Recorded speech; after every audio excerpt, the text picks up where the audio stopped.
Words RDI. That's hearmywordsautism.com. You can find me there. And I'll give a lot of context for what we're talking about tonight. Hi, my name is Julie Meyerowitz of Hear My Words RDI. My website is hearmywordsautism.com, and that will tell you more about who I am and what I do. In short, I'm an autism coach. The topic for this week's Facebook Live is social isn't skills. This is something that I've been wanting to do for a while, and thank you for joining me tonight.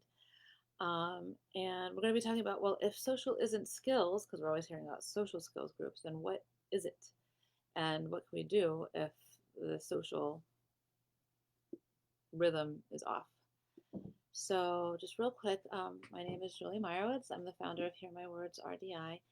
I am coming from 12 years as a speech language pathologist, working with kiddos birth to 21 and some adults here and there as well, in home and school settings and online. And now transitioning to life as an autism coach for parents of children on the autism spectrum or independent adults I work with directly on the autism spectrum to not cope with autism, but to get in sync and make life better. So I also did this last week. I'll do this again this week. Something similar. My daughter had a surgery this morning. Any worth or merit that you get from our conversation tonight, I would like for it to go to the merit of my daughter's healing. She had a surgery this morning. That's a refuah shlema, complete healing for Devar Malka Bracha Bas Yisrael Tova. I'm Yisrael Tova, that's my Hebrew name.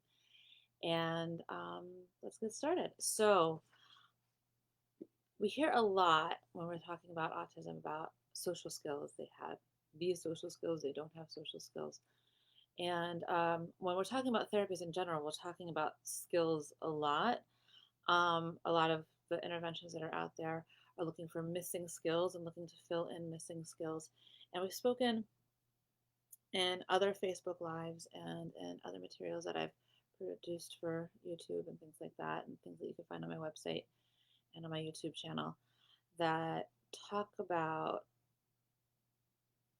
in short, the difference between static intelligence, which is skills, versus dynamic intelligence, which is knowing what your skills are. In short, knowing what your skills are and knowing how to use which skills when, and in combination with each other and in modification from how they might have been used in different situations based on the specific situation. So let's talk a little bit about social skills. It's a lot of what people think of. I hear about a lot of social skills groups. I've done things similar to that as well. It's what I thought I was supposed to be doing, and so I did it. And a lot of what's brought me to where I am today is I could tell that I was doing it well. I was getting positive feedback. I was, doing what I was supposed to be doing, but I wasn't helping my clients achieve what they really wanted to be achieving in life, which was real, genuine connection and real relationships with the people around them in such a way that they could be feeling really connected and supported and a contributing part of a relationship and gaining and learning from those relationships. So I want to just give some examples of social skills. I'm going to try, this is actually the social skills book. I'm not going to hold it up. I'm not going to share the title because it's actually, as a social skills group, I think it's definitely as a social skills guidebook for parents and educators. I definitely, I found it very helpful working in a school setting when I had to quickly pull something off the shelf and have a very quick lesson available.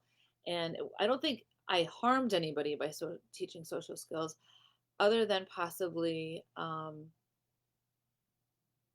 by perpetuating what I now think is a false belief that having a set of skills could help you to have replace what's missing in relationships. But it's definitely a step in the right direction. It doesn't hurt to have social skills. So some of the social skills, it's being able to have conversations, being able to play, managing friendships, being able to have some self-control, empathy. It's interesting to think about as that as a skill.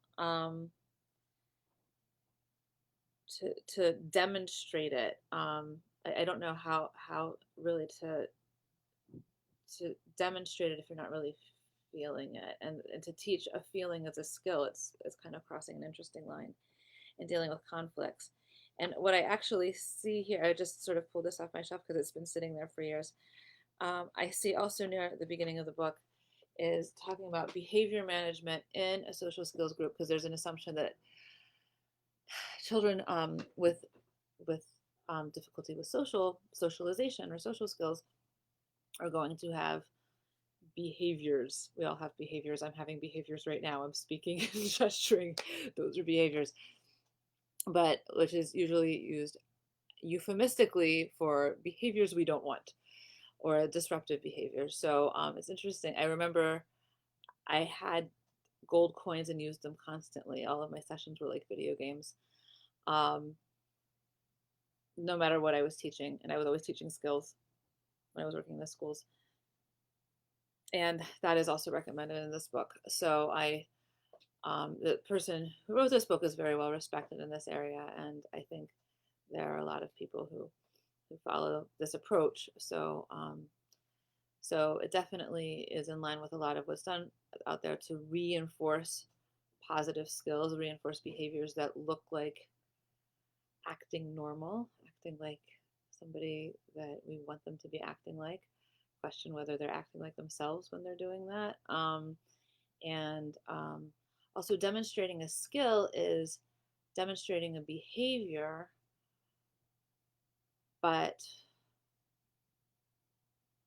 what we're here to discuss tonight is how that is not, at least at the root, what's missing from socialization. And at least that has been what I've observed. So, one of the things that I saw in my own practice working with social skills, like one example of a social skill is like greeting, starting a conversation, taking multiple turns within a conversation, which if we're trying to push for more turns, that's starting with the assumption that that's kind of painful for the person that we're pushing, that they're not wanting to be engaged in that conversation, but we're reinforcing that, like, getting more coins and in a video game, that they would be like gaining more points the more turns they take. It's already setting up an interesting dynamic socially. So things that I saw, and if you're here with me tonight, my guess is this might be a familiar topic to you or something that you have embarked in or considered. So you might have some examples that you'd like to share. I remember one little girl who was about 3 that I was working with. We did like a circle time in her house to prepare her for preschool.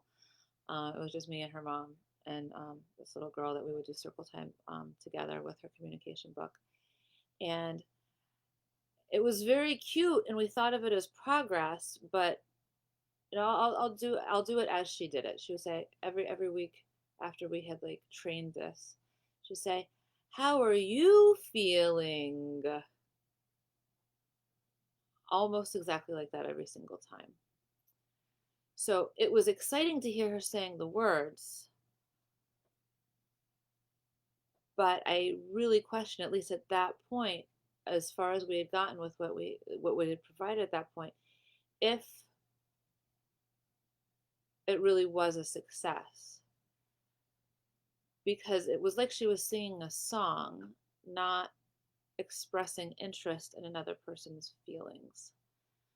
So another example that I heard from a family that I started working with over the last few months is he is working with another provider who was working very heavily on skills.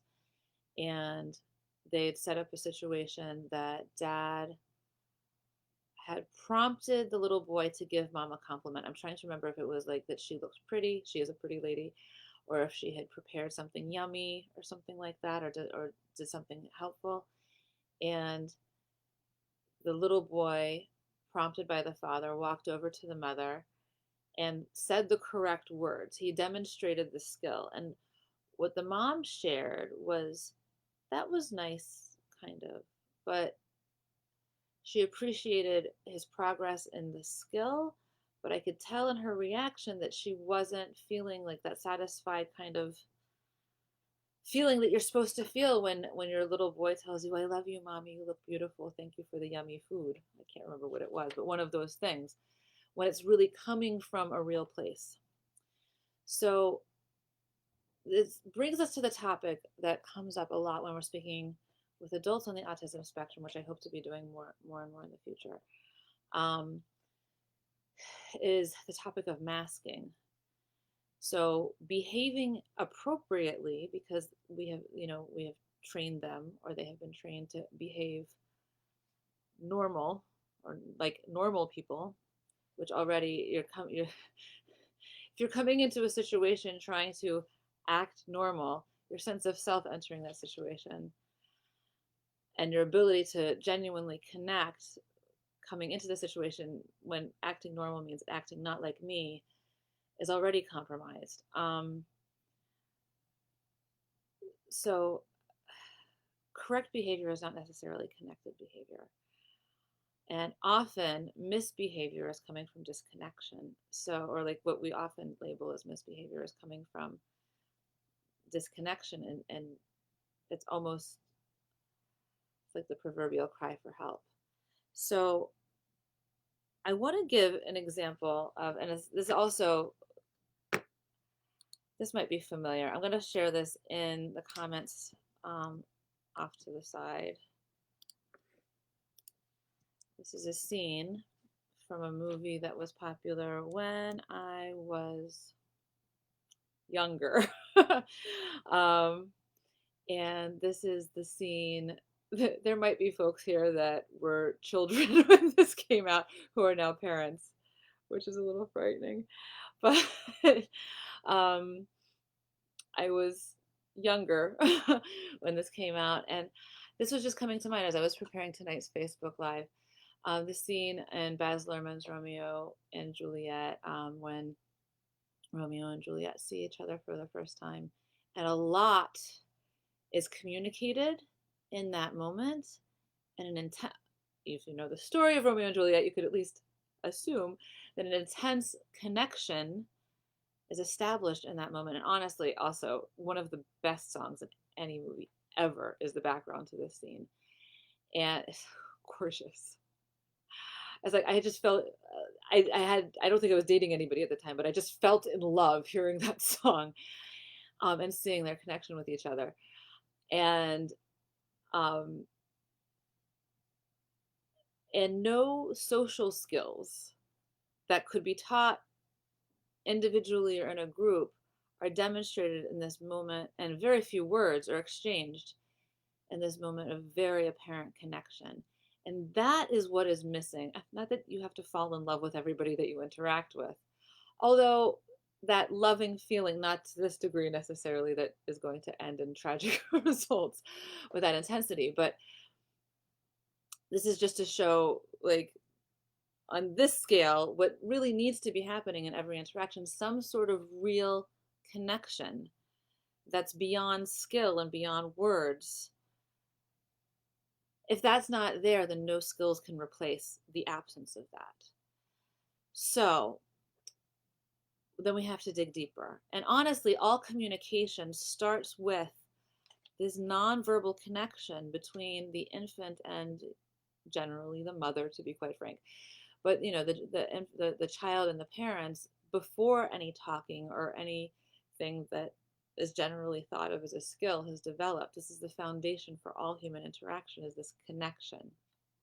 Of course, what we see in Romeo and Juliet is a very intense example of that.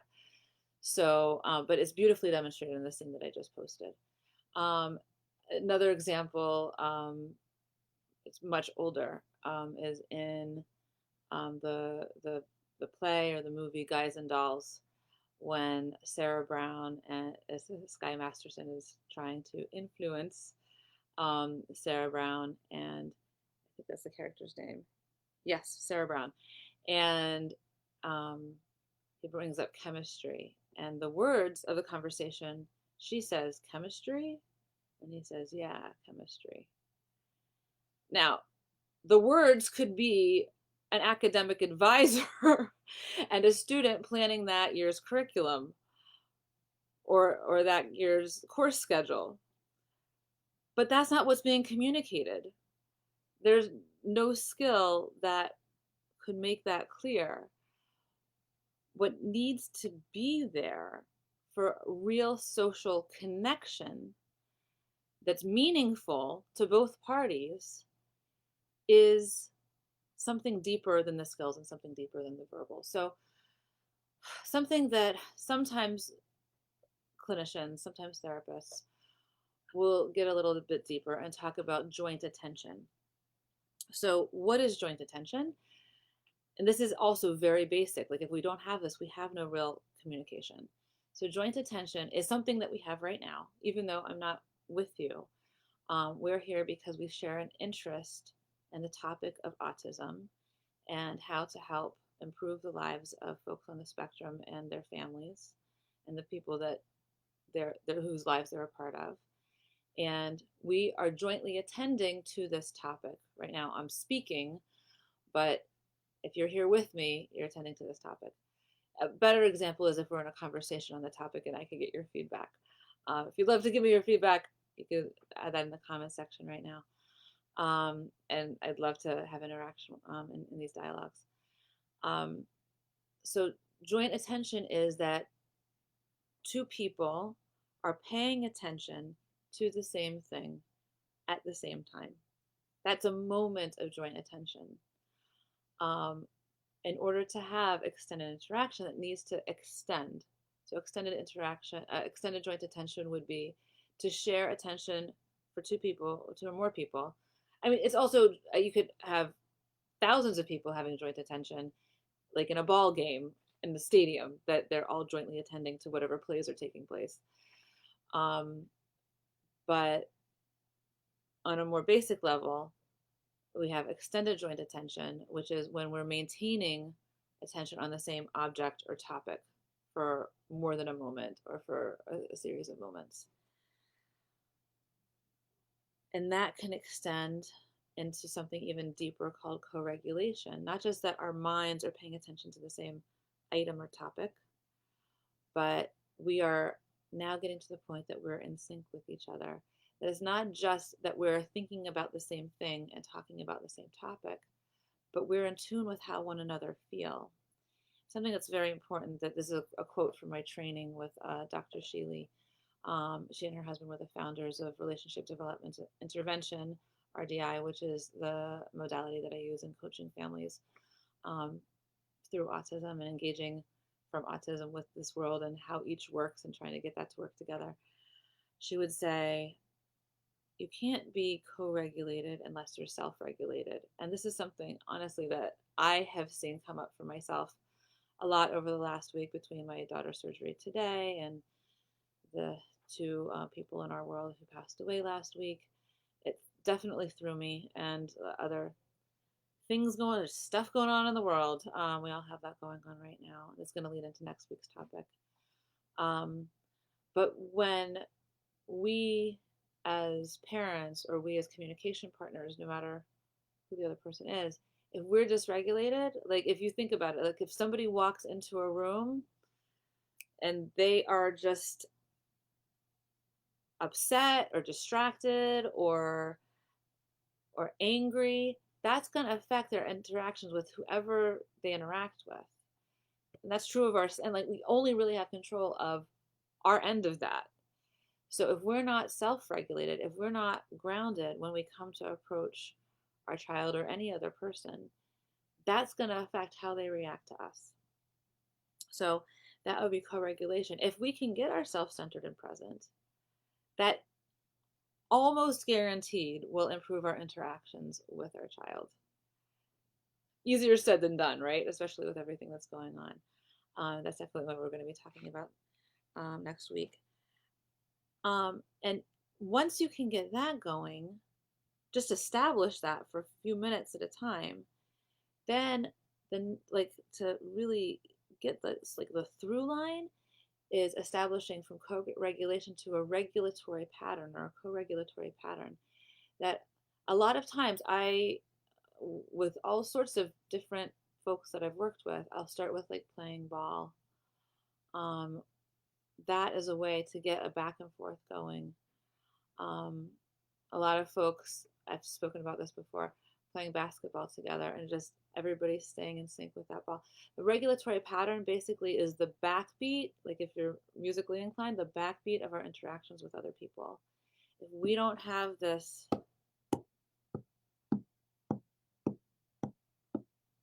with something physical like a ball or a car or bubbles or whatever it takes, then expecting a meaningful like conversation, it's premature. So going even deeper than that, we want to be, and one can affect the other. Going even deeper than that, we can talk about intuition. And with that, we really need to be in touch with how we feel ourselves and being in tune with our bodies. Because if we're disconnected with our bodies, and a lot of times when folks are in crisis, and a lot of us, all of us collectively are in crisis right now, there is a tendency to like fly up into your head. And you hear this a lot in like stereotypes, especially of like high functioning autism, what used to be called Asperger's, and the it's sort of like the running joke with the character Sheldon in Big Bang Theory that he can do a lot up here, but his intuition is always off, especially when it comes to his interactions with other people. It's like a stereotypical speech therapist learning to talk representation of this concept.